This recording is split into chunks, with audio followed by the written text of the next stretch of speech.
साध संगत जी, सिमरन भजन नाम जपना जीव आत्माएं पूरी तरह से छोड़ चुकी हैं।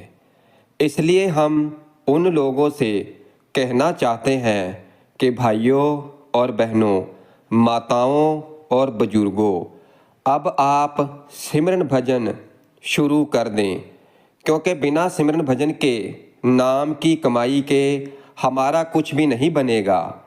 अब कई लोग हैं जो सोचते हैं कि हम ऐसा कर लेते हैं तो फिर सिमरन भजन की क्या ज़रूरत है, क्योंकि भाई जो काम नाम का सिमरन कर सकता है तो वो काम दुनिया की कोई और चीज़ नहीं कर सकती है।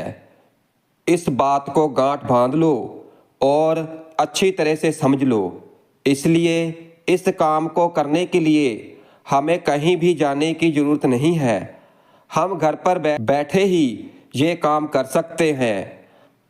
अपना काम यानी अपना कारोबार भी हम कर सकते हैं, यानी जैसे दुकान है या कोई और कारोबार है तो हम वह भी कर सकते हैं और नाम का सिमरन भी कर सकते हैं। अब देख लो कि सभी चीज़ें तुम्हारे पास चलकर आ रही हैं और तुम देखना हमेशा मालामाल रहोगे, खुश रहोगे और संसारिक आपदाओं से बचे भी रहोगे।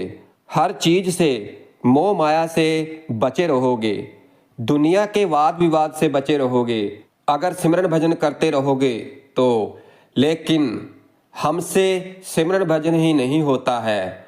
अब कुछ ही दिनों की बात है कि हमारे एक रिश्तेदार को सतगुरु की कृपा से नामदान मिल गया था और उन्होंने कुछ दिन तो सिमरन भजन भी किया, लेकिन कुछ समय के बाद उनका सिमरन भजन छूट गया।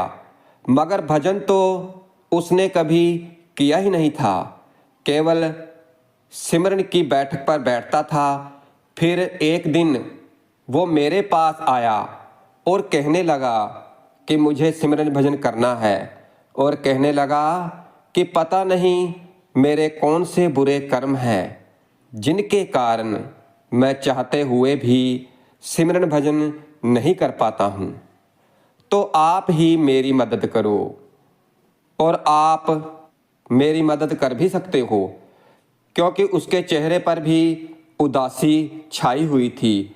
वो बहुत ही उदास दिख रहा था, दुखी लग रहा था। इसी तरह हमारा भी हाल होता है कि हम सिमरन भजन तो करना चाहते हैं लेकिन हम कर नहीं पाते हैं। फिर हमने उससे कहा कि कोई बात नहीं, अगर तुम सच्चे दिल से चाहते हो सिमरन भजन करना, फिर हम तुम्हारी सहायता जरूर करेंगे। और फिर हमने ऐसे ही किया कि जिस वक्त हम उठते थे सुबह सुबह अमृत वेले में, तो हमने उसको भी जगाना शुरू कर दिया, क्योंकि उसके मन में सिमरन भजन करने की इच्छा जागृत हुई थी।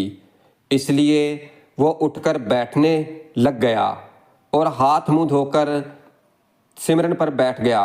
लेकिन थोड़ी देर के बाद मैंने देखा कि उसकी गर्दन झुकी हुई है, तो मैंने उसे फिर से जगाया।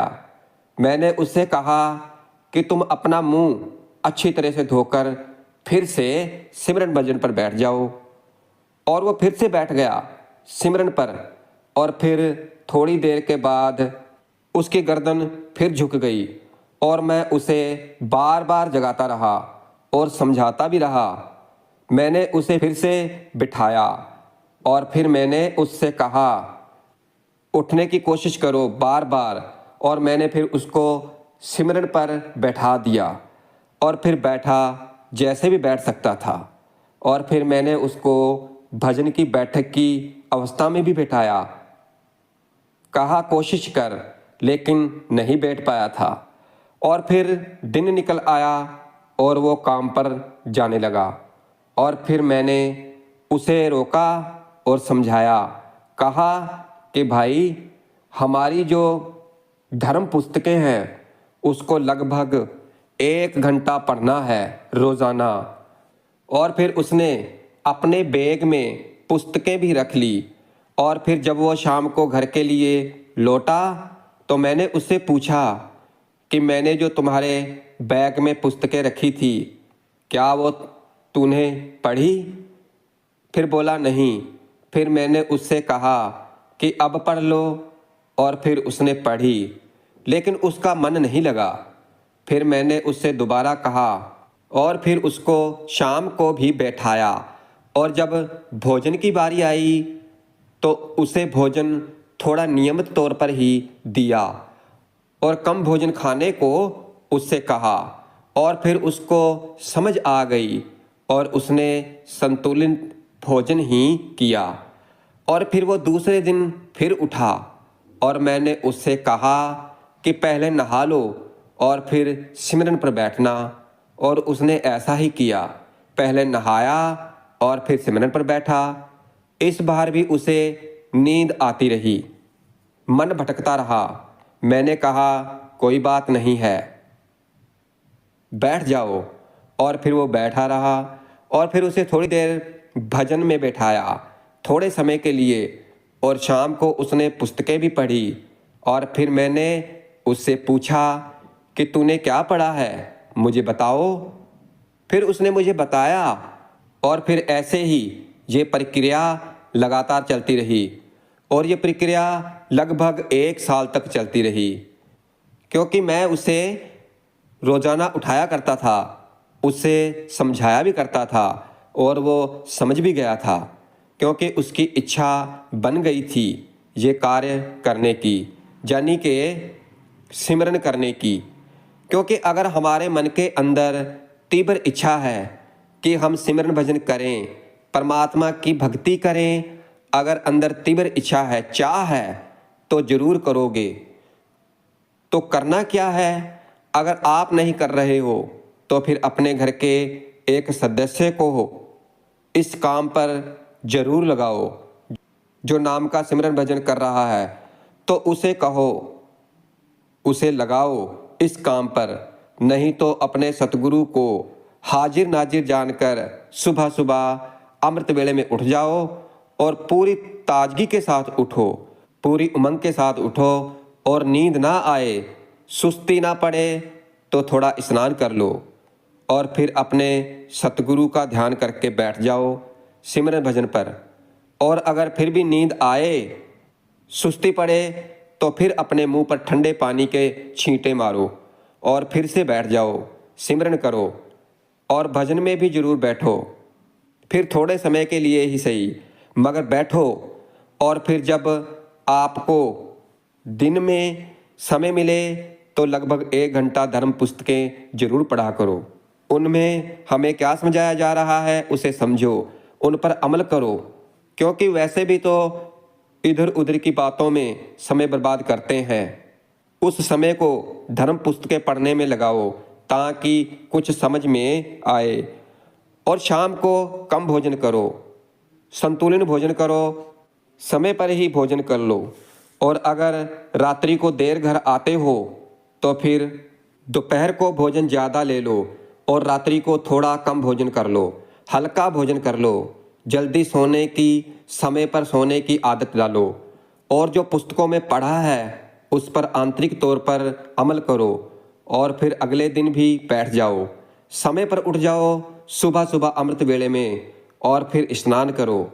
और अगर स्नान नहीं कर रहे रोज़ रोज़, तो अच्छी तरह से पानी से अपना मुंह धो लो, और फिर बैठ जाओ अपने आसन पर चौकड़ी मारकर, और सिमरन करने में लग जाओ, और भजन भी जरूर करो। क्योंकि अगर हम रोज़ाना आधा घंटा भी बैठें तो आप सोचो कि यह आधा घंटा भी 1 महीने में कितना हो जाता है।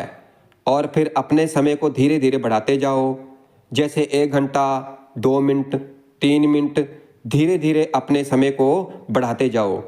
और फिर ये साल तक कितना हो जाता है जरा सोचो। और ऐसे ही अगर हम चाहें हर दिन 10 मिनट, 15 मिनट ही भजन पर बैठते हैं, तो फिर आप अंदाज़ा लगाओ कि ये 1 महीने में, फिर 1 साल में कितना समय हो जाता है। इसलिए भाई, ये सिर्फ समझने की बात है। इसलिए उस परमात्मा की ऐसी भक्ति करो, ऐसा नाम का सिमरन भजन करो कि हमेशा परमात्मा की सतगुरु की याद हमारे अंदर बनी रहे, हमें परमात्मा याद रहे, सतगुरु हमें याद रहे हर पल हर दिन। पांचवी पातशाही श्री गुरु अर्जन देव जी महाराज फरमाते हैं, श्वास श्वास ना घड़ी बिसरे, पल मुहूर्त दिन राती। आप जी फरमा रहे हैं कि हमारी कोई ऐसी सांस ना हो कि जिसमें सिमरन ना हो। हर सांस के साथ सिमरन होना चाहिए, उस परमात्मा का नाम होना चाहिए। कोई सांस भी खाली नहीं जानी चाहिए। ऐसी कोई भी घड़ी ना गुजरे कि जिसमें सतगुरु की याद ना रहे, सतगुरु की मूर्त ना रहे। इसलिए समझने की कोशिश करो। और ये आज का सत्संग भी खास करके उन लोगों के लिए है जो सिमरन भजन बिल्कुल भूल चुके हैं। इसलिए करना ये है कि अपने आप के ही पीछे पड़ जाओ।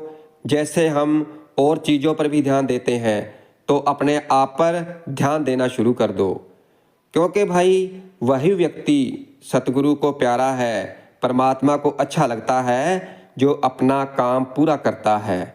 कबीर साहब जी फरमाते हैं, कहत कबीर पूर्ण जग सोई, जाके हृदय और न होई। अगर हमारे अंदर चिंता है दूसरों की बातें, माया की, तो ये दुनियावी वस्तुएं हैं, तो फिर अभी हम पूरे नहीं हैं, हम अधूरे हैं। क्योंकि गुरु का पूरा सिख तो वही है जो सतगुरु की पूरी बात समझे और उस पर अमल करे। कहे कबीर पूरन जग सोई, इस संसार में केवल वही पूरा है जो अपने गुरु के कहने के अनुसार चलता है, गुरु की रजा में रहता है। इसलिए हमारे सतगुरु ने कहा है, समझाया है, उसे समझने की कोशिश करो। इसलिए हमारे में से ही कई ऐसे लोग भी हैं जो कि नाम को तवज्जो नहीं दे रहे हैं, सिमरन भजन को तवज्जो नहीं देते हैं, सिमरन भजन नहीं करते हैं। और उनको ये गलत फहमी है कि सत्संग सुन लिया हर हफ्ते, अब हमें सिमरन भजन करने की क्या ज़रूरत है। दान पुण्य कर लेते हैं, जैसे कोई मांगने वाला आ गया उसे दे देते हैं, तो अब हमें सिमरन भजन की क्या ज़रूरत है। और कभी महीने 2 महीने डेरे में जाकर सेवा कर ली तो फिर हमें सिमरन भजन की क्या ज़रूरत है। इसलिए ये सब तो एक बोनस है और हमारा असली काम तो वो है सिमरन भजन करना, नाम की कमाई करना। अब जैसे हमने आपको अपने रिश्तेदार के बारे में बताया कि वो हमारे पास आया जो सिमरन भजन नहीं करता था और हम उसके पीछे पड़कर उसको प्रेरित करते रहे। इस तरह आप भी अपने आप को सिमरन भजन करने में लगा दो, अपनी आत्मा को इस काम में लगा दो कि वो हर समय आपको प्रेरित करे कि भाई सिमरन भजन करना है। अब हम उन लोगों से कहना चाहते हैं जो नाम का सिमरन भजन छोड़ चुके हैं, तो वो खुद अपने आप के पीछे लग जाएं। मतलब कि हर समय ये ख्याल मन में रहना चाहिए कि सिमरन भजन करना है। और अगर आपके घर में किसी ने नामदान ले रखा है और वो सिमरन भजन करते हैं तो फिर उनसे कहो कि वो आपका ख्याल रखें कि मैं नाम का सिमरन भजन करना चाहता हूँ लेकिन मैं कर नहीं पाता, आप मेरी मदद करें, आप मुझे सुबह सुबह अमृत वेले में उठाएं। मगर एक बात का ध्यान रखना कि जो करना चाहते हैं भजन बंदगी तो वह करते हैं। जिनके हृदय में सतगुरु का प्रेम है तो वो कर लेंगे। सुबह उठने के बाद मान लो कोई नहीं भी उठ पाते मगर उनके दिल में प्रेम सतगुरु के प्रति है, फिर वो एक बार उठाने से ही उठकर बैठ जाएंगे। एक बात है कि शुरू में हमारे साथ ऐसा होता है, हर किसी के साथ होता है कि हम नाम का सिमरन करते रहते हैं और मन इधर उधर भटकता रहता है। और फिर जब नाम पूरी तरह से मन में समा जाता है तो फिर ध्यान लगना शुरू हो जाता है और फिर सब कुछ अच्छा लगता है और ये इंद्रियां और मन फिर आत्मा के वश में आ जाता है। पांचवी पातशाही श्री गुरु अर्जन देव जी महाराज फरमाते हैं, 10 इंद्री कर राखे बास, ताके आत्म होए प्रगास। आप जी फरमा रहे हैं कि उसी व्यक्ति की आत्मा जागती है जो उस परमात्मा को पहचान लेता है, जो इन 10 इंद्रियों को अपने वश में कर लेता है। वश में करने का मतलब है कि जब आप परमार्थ के साथ जुड़ जाओगे तो फिर ये इंद्रियां अपने आप वश में आ जाएंगी। सिमरन भजन करोगे तो मन अपने आप ही इन विषय विकारों से दूर हो जाता है। धुन में ध्यान मैं जानिया गुरमुख अकत कहानी। ये कहानी सुनाई या बताई नहीं जा सकती, समझाई नहीं जा सकती। धुन में ध्यान, जैसे ही हमारा धुन के अंदर ध्यान लग जाता है, जो हमारे सतगुरु ने समझाया है, तो वो फिर हमें समझ आने लगता है। क्योंकि भाई अंतर में सब कुछ है। परब के सिमरन ज्ञान ध्यान तत्बुद्ध। केवल परमात्मा के नाम का सिमरन करने से हमें ज्ञान की प्राप्ति होती है, और हमें ज्ञान की प्राप्ति होने के बाद हमारा ध्यान उस नाम के साथ जुड़ जाता है। फिर जो तत्व है, तत्व क्या है? यानी नाम का तत्व सिर्फ यही है कि हम उस परमात्मा को, उस कुल मालिक को अपने हृदय में बसा लें और हमारी बुद्धि उनके साथ जुड़ जाए और हमेशा के लिए जुड़ जाए। इसलिए आज के सत्संग का सारा निचोड़ यही है कि हम सिमरन भजन में लग जाएं, और अगर हमने नाम छोड़ दिया था तो कोई बात नहीं है, हम अब नाम को ना छोड़ें और सिमरन भजन में लग जाएं।